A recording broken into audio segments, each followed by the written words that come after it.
Olá! Ora, cá estou eu mais uma vez para vos falar sobre a vida e a obra de um autor galardoado com o Prémio Nobel de Literatura.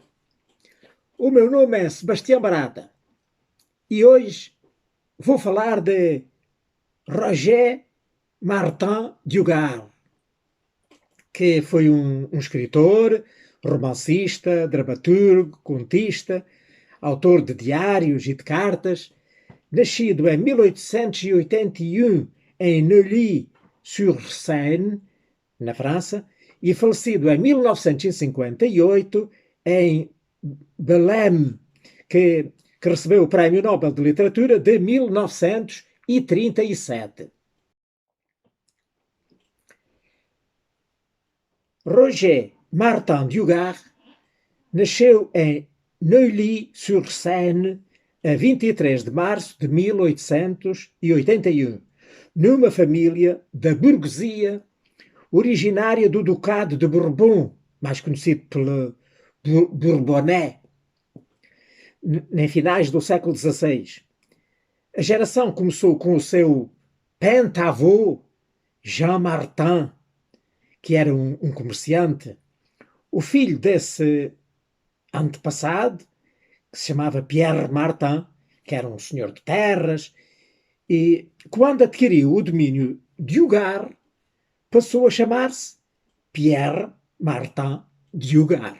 Acrescentou, portanto, o de Ugar, que até como forma de se diferenciar dos outros irmãos.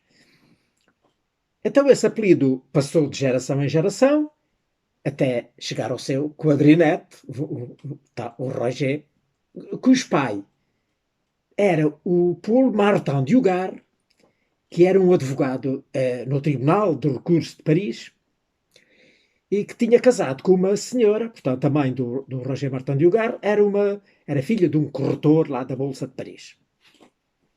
Portanto, está a ver tudo gente assim da alta burguesia. No ano de 1891, tinha ele 10 anos de idade, fez amizade com um jovem, uns genitos mais velho do que ele, durante o verão que ele passou em Maison Lafitte, que já se dedicava a escrever. E ele, ao ler as tragédias que o outro escrevia tragédias em verso, entrou numa obsessão febril, lírica, e que só tentou escrever poesia até a fazer 17 anos.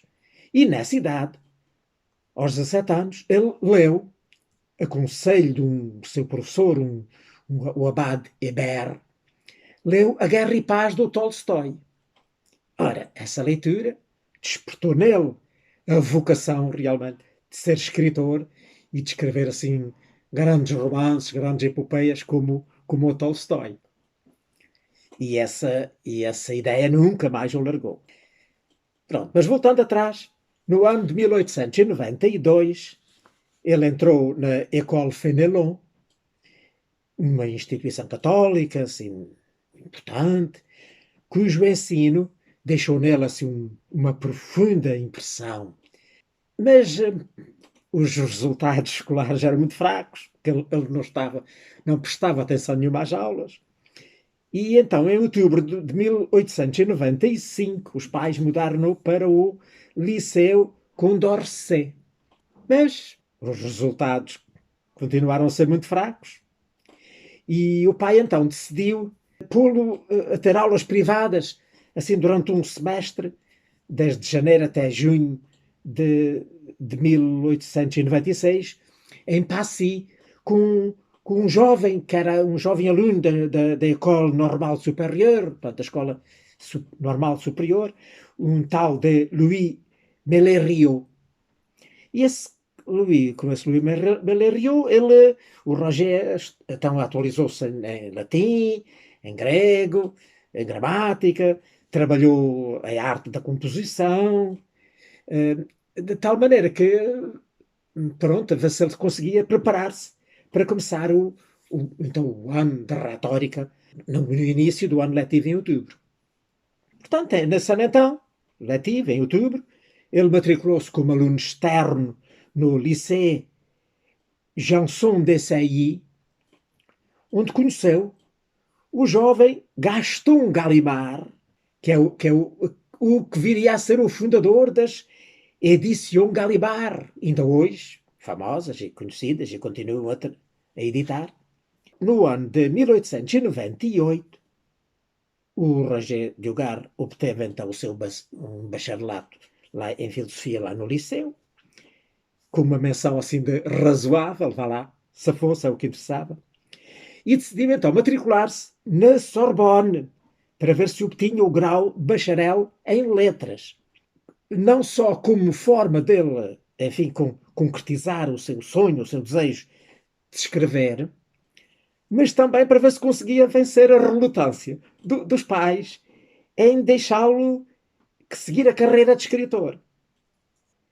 Ora, então ele, como fraco estudante, como já vimos, no primeiro ano faltou aos exames, depois no segundo ano foi, mas reprovou, em julho do ano de 1900, e, enfim, os pais já não sabiam o que haviam de fazer.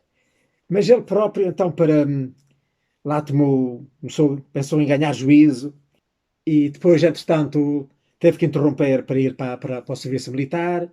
No ano de 2002, 2003 foi cumprir o serviço militar, esteve em Rouen, mas o que é certo é que depois ele lá voltou, matriculou-se na École des Chartes e finalmente conseguiu tirar um diploma diplomar-se em arquivista paleógrafo. Para isso ele teve que defender uma tese sobre as ruínas da abadia de Jumièges. Mas lá se safou e lá conseguiu tirar o curso. Esse tempo que ele passou depois lá na École de Chartres, na escola de mapas, chamamos-lhe assim em português, serviu de tema, de inspiração, portanto, para um primeiro romance dele, que ele editou em autopublicação, portanto, aquilo que chamamos hoje uma edição de autor, que saiu no ano de 1908, que está editado, traduzido em português, e que eu tenho aqui, que é o Vencer. Foi editado em Portugal pela Arcádia. Portanto, já há muitos anos. Depois, então, de terminado o curso, casou-se. No dia 19 de fevereiro de 1906, casou com uma menina chamada Hélène Foucault, que era filha de Albert Foucault, que era um advogado lá em Paris, e que era proprietário do Château du Tertre, perto de Belém, lá no departamento de Orne, assim, a sudoeste de Paris, lá muito longe. Tinha 25 anos nessa altura e, finalmente, estava em condições de afirmar o seu desejo de se tornar escritor. Ainda enquanto estavam em lua de mel, lá assim, no norte da África, ele começou a escrever um romance. Um romance que ele queria que se chamasse Une vie de saint, uma vida de santo. Mas esse romance ficaria inacabado, nunca o acabou. Depois voltaram, no ano seguinte nasceu-lhe a sua filha Cristiane, e ele começou realmente a trabalhar a sério e escreveu uma das suas principais obras, que é o Jean Barrois, que estará traduzido em português com o título O Drama de João Barrois, que foi editado em 1913, que eu tenho aqui, que vos posso mostrar, e que eu andei a ler durante esta semana. Ora então, esse romance permitiu-lhe ganhar a amizade do André Gide, que foi outro que também ganhou o Prémio Nobel, e também do Jacques Coupeau, que tiveram, qualquer deles, grande influência depois na sua vida. O manuscrito foi recusado por que era um editor muito conhecido da época, era o Bernard Grasset, e então o Gide resolveu apresentá-lo ao seu amigo, o Gaston Gallimard, que já falei. Ele levou-o ao Jean Schlumberger, e este passou depois ao André Gide, que eram qualquer destes três estavam metidos na fundação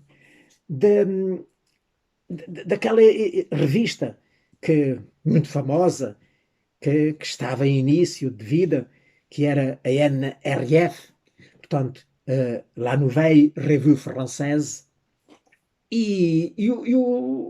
o Gide era o editor, digamos, da parte editorial desse projeto. E pronto, então eles resolveram, de facto, editar o romance do Roger Martin de Hogar e, de facto, foi um sucesso. Foi o primeiro grande sucesso da editora. Ora, valeu a pena. Ora, então este livro é um livro muito interessante porque não condena nem a religião católica, nem o modernismo. Estava, enfim, de certo modo, a minar as estruturas da religião, sobretudo desde que no ano de 2005 foi, portanto, decretada lá em França a separação entre a Igreja e o Estado, e isso foi, de certo modo, inspirou-lhe este romance. Mas o que é que isto conta? Conta a história do Jean Barrois, o João Barrois, em português, que foi criado na mais estrita observância da religião católica, mas que depois foi a estudar para Paris, porque o pai dele era médico, lá em Paris, e ele até vivia um bocado isolado muito da família. Ele foi criado mais pela mãe, pela avó e pela mãe, mas depois a mãe morreu-lhe muito novinha, e, e ele era muito criança, e depois, entretanto, ele ficou ao cuidar da avó, mas depois a avó mais tarde morreu também, e ele acabou por ser criado por uma madrinha.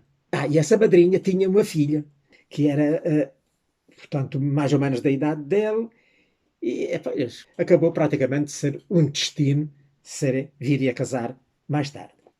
Mas depois, entretanto, ele foi a estudar para Paris, lá para o pé do pai.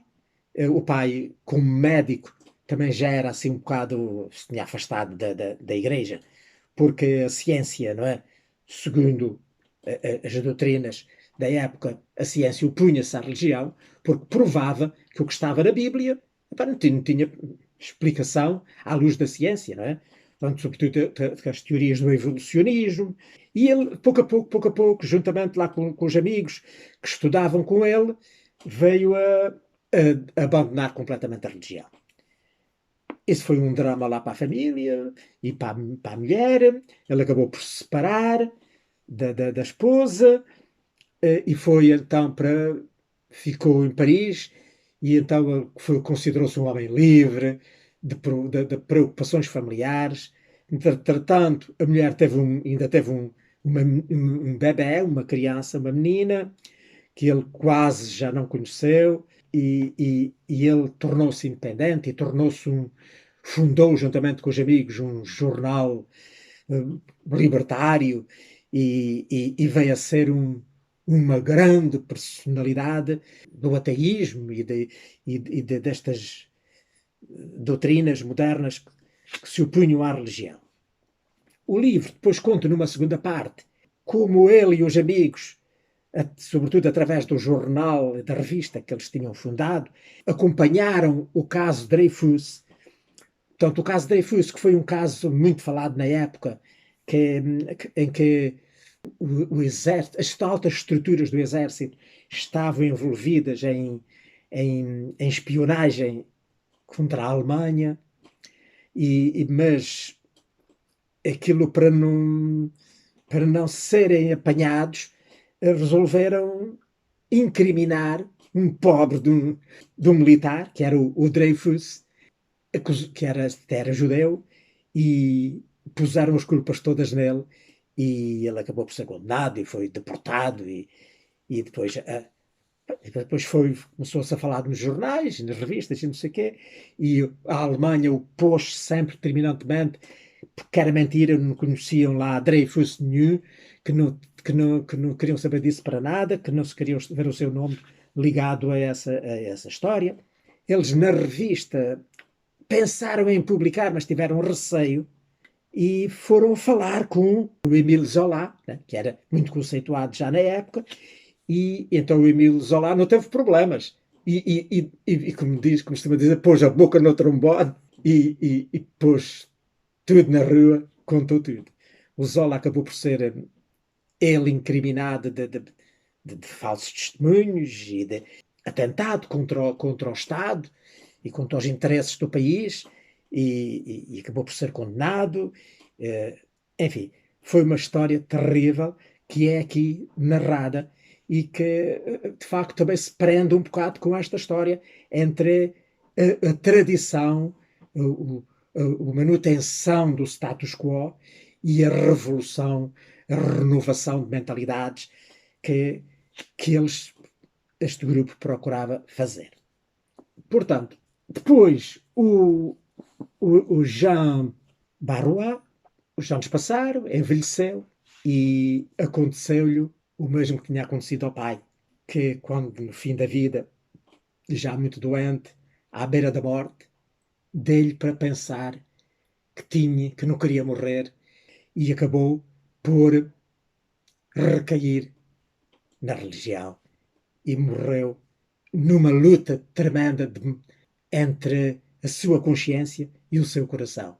A consciência que lhe puxava para o ateísmo e o seu coração que lhe puxava para o idealismo, para o crer que houvesse alguma coisa futura, que houvesse, que de facto a alma existisse e que Deus existisse e que, porque esta vida não podia acabar assim, e acabou por se confessar e morrer e receber os últimos sacramentos.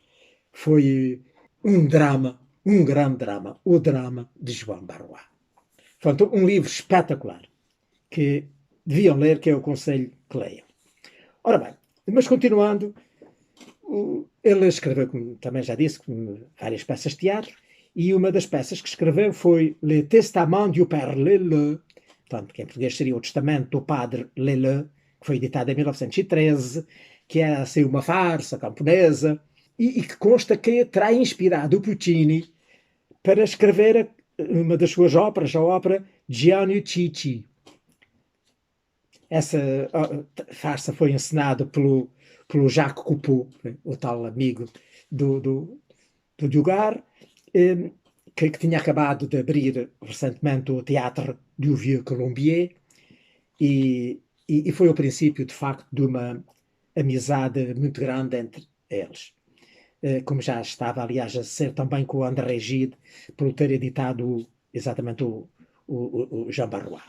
Entretanto, em 1914, começou a Primeira Guerra Mundial e ele foi mobilizado para a guerra.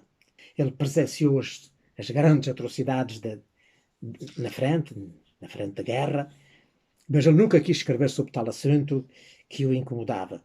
Ele, só na sua correspondência com os amigos, ele expressava as suas ideias assim, pacifistas e o seu idealismo. Depois, entretanto, acabou a guerra e ele começou a escrever aquela que viria a ser a sua grande obra-prima. Le Thibault, que toda a gente certamente conhece, o Estibold, como está o nome em português. O Estibold está editado em Portugal, eu tenho aqui, que vos posso mostrar, em 3 volumes, porque está editado na coleção Dois Mundos dos livros do Brasil, a famosa coleção Dois Mundos. São 3 grossos volumes e que aqui condensa toda a obra, que originalmente foi publicada em 12 volumes, mas que são só 8 histórias, algumas com 2 e até uma com 3 volumes. Esta história do Estibold é uma história que retrata a vida de uma família da classe média alta francesa ao longo das 2 primeiras décadas do século XX, portanto, desde o início do século até ao fim da Primeira Guerra Mundial, onde o autor revela uma grande técnica romanesca, muito eficaz, e que é digna de se ler. Portanto, conta sobretudo a história de 2 membros dessa família, o Jacques e o Antoine, Jacques Thibault e Antoine Thibault, e através deles retrata então toda aquela burguesia parisiense, uns católicos, outros protestantes, e portanto ligados à academia, mas também, no caso do Jacques Thibault, a revolução, porque ele era digamos assim, um iniciante, um aprendiz de escritor, e ele descobriu também o socialismo, ao mesmo género do drama que ele já tinha apresentado no caso do Jean Barrois. Portanto, o Thibault é assim como um bocado uma história semelhante, mas muito mais desenvolvida do que o João Barrois. Os dois últimos volumes desta grande obra retratam então o final desses dois Thibaults. O Jacques, né, como já vimos, que era todo idealista e sonhador, foi para a guerra e então ele sonhava com acabar com a guerra. O objetivo dele era tentar acabar com a guerra e imaginou que uma forma seria conseguir pôr os soldados franceses a confraternizar com os soldados alemães. E acabou, mas foi por ele morrer lá e foi o fim dele. É esse o tema do penúltimo volume, que é o verão de 1914. O tema do último, que é o epílogo, então esse é a história do outro irmão, do Antoine, que foi gaseado na guerra, ficou muito mal, e então depois conta, através dele, não é? Ele narra, enfim, como foi os finais do conflito, os finais da Primeira Guerra Mundial, depois enfim, conta o que foi a marcha para a paz, fala também das propostas para se criar, enfim, aquilo que se vem a chamar a Liga das Nações, portanto, com o objetivo de tentar travar um outro conflito seguinte. Ora bem, então a edição portuguesa, como já disse, é em 3 volumes, e neste primeiro está o primeiro livro, que em português tem o nome O Caderno Cinzento, e que originalmente tinha sido editado em 1922. Tem o segundo, que é A Penitenciária, que também foi editado em 1922. Tem o terceiro, que é A Primavera, que a original era La Belle Saison. Portanto, a Primavera, que é editado em 1923.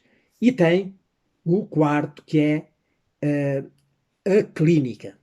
Depois temos o segundo volume, que continua, vai então começar com a quinta história, que é A Irmãzinha. E continua com o sexto, que é A Morte do Pai. Portanto, a Irmãzinha tinha sido editada em 1928 e A Morte do Pai em 1929. E este segundo volume, em Portugal, termina com a primeira parte daquele, o verão de 1914. Portanto, já do final da guerra. O verão de 1914, que é de facto o maior das 8 histórias, e que no original foi editado em 3 tomos, 3 volumes. E então, aqui neste volume ainda está a primeira parte, os primeiros capítulos, que vão até ao capítulo 42, e depois esta continua no terceiro volume, não é? Com o restante, que é muito grande, é a maior parte do volume, e que depois termina no final com o último, que é o epílogo, que, como eu já disse, que conta, portanto, a história daquele irmão Thibault que foi gaseado na guerra. Portanto, é de facto uma obra fantástica, mas muito grande, e que quem puder e tiver possibilidades, que não deixe de ler, porque vale bem a pena. Ora bem, quando ela acabou de publicar o penúltimo, o tal O Verão de 1914, que foi publicado no ano de 1936, no ano seguinte foi surpreendido com a atribuição do Prémio Nobel da Literatura. Portanto, recebeu o Prémio Nobel de Literatura de 1937, que lhe foi atribuído devido ao poder artístico e verdade com que descreveu o conflito humano, bem como alguns aspectos fundamentais da vida contemporânea no seu romance ciclo Les Thibault. Foi, de facto, em virtude desta obra, os Thibault, que lhe foi atribuído o Prémio Nobel.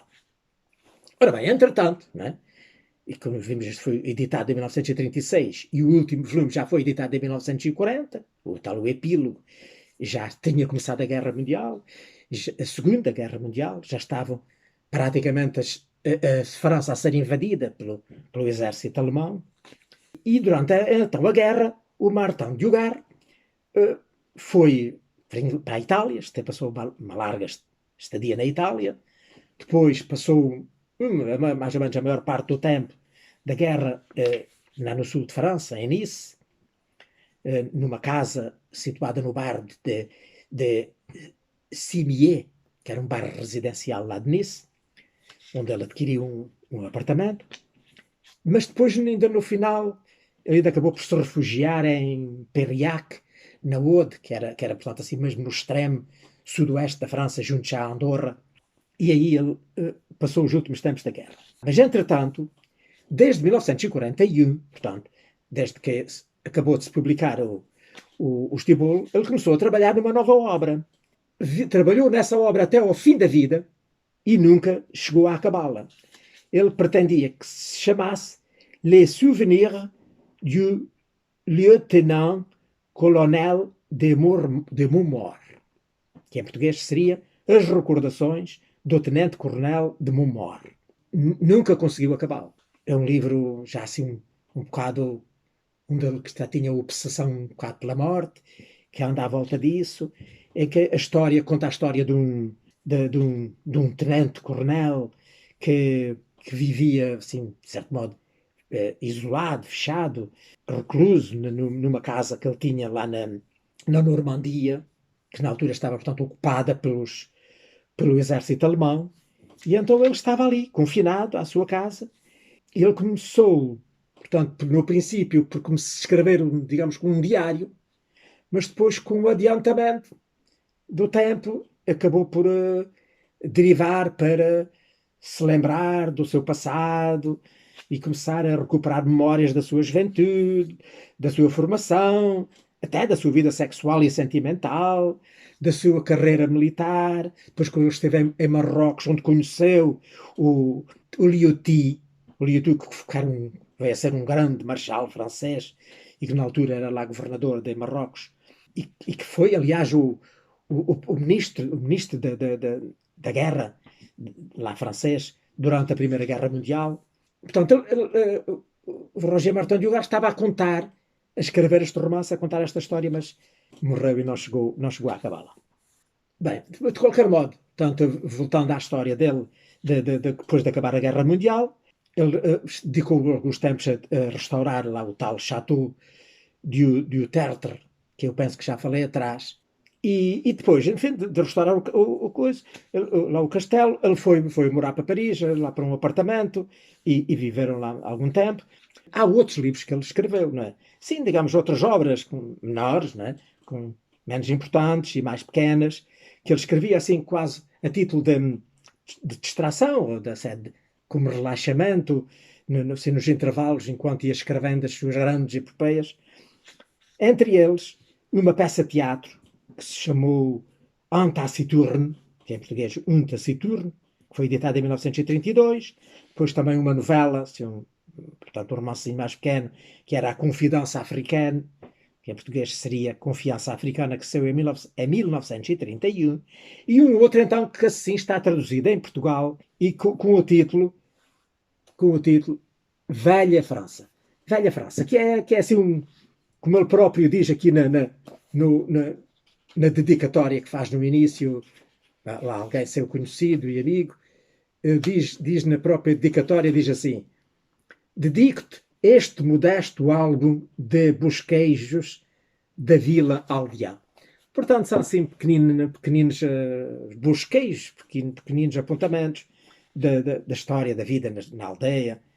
Publicou também um livro onde reúne que ele chamou Note sur André Gide 1913 a 1951, que em português seria Recolhas sobre André Gide de 1913 a 1951, portanto, que eu penso que é mais ou menos notas, apontamentos que ele tinha sobre o André Gide e que saiu, portanto, no ano de 1951.